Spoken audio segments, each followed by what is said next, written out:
Actualment, quins són els perfils més... O sigui, el perfil comú de persones sense llar? Ja no es parla tant de perfils de persones, sinó que es parla més de la situació habitacional, d'on viuen.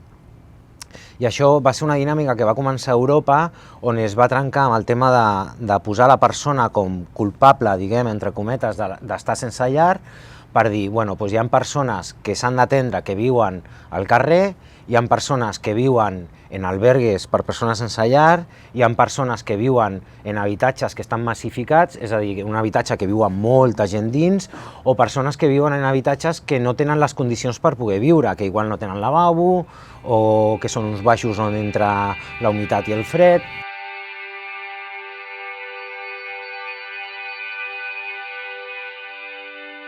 O sigui, una persona que ha estat en aquesta situació, dintre dels anys que facin falta, aquesta persona torna a tenir la vida que tenia abans, diguéssim, i va a una entrevista de treball, tu penses que ha de dir per tot el que ha passat, o millor fer una entrevista de treball tal qual normal i una vegada ja tinguis confiança comentar i explicar-li tot el que has passat tu abans? O sigui, no sé si... Sí.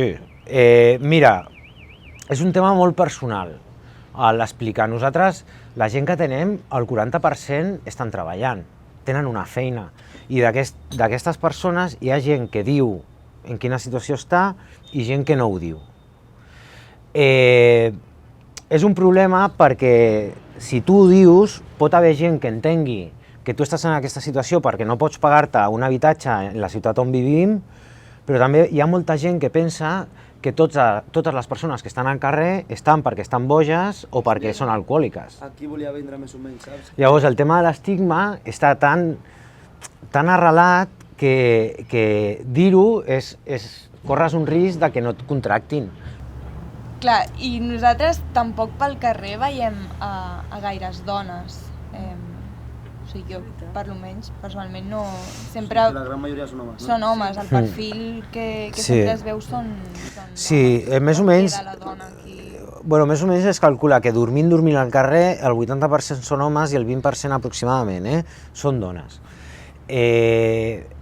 Però les dones ho pateixen de manera invisible.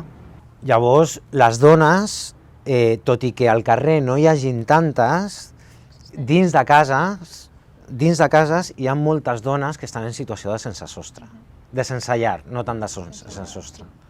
Hi ha moltes dones que viuen en cases però no tenen llar.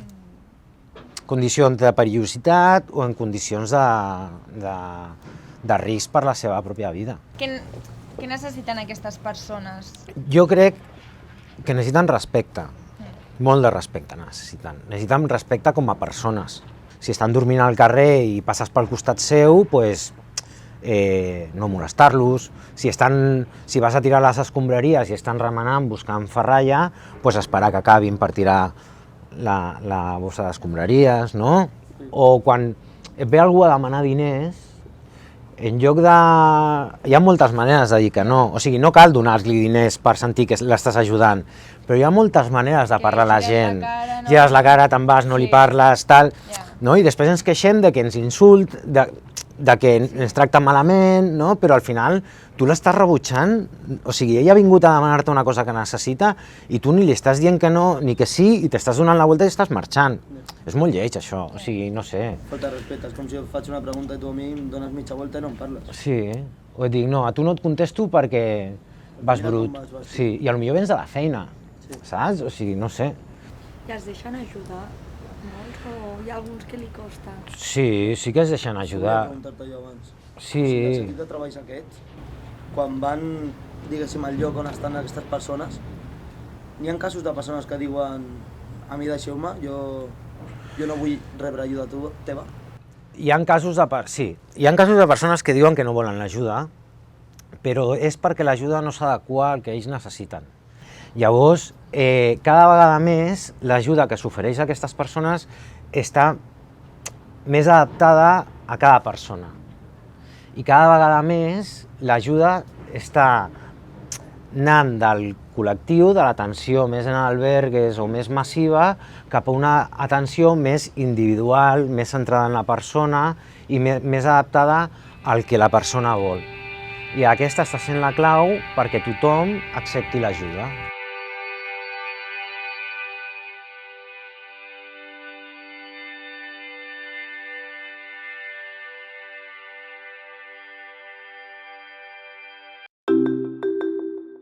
Thank you.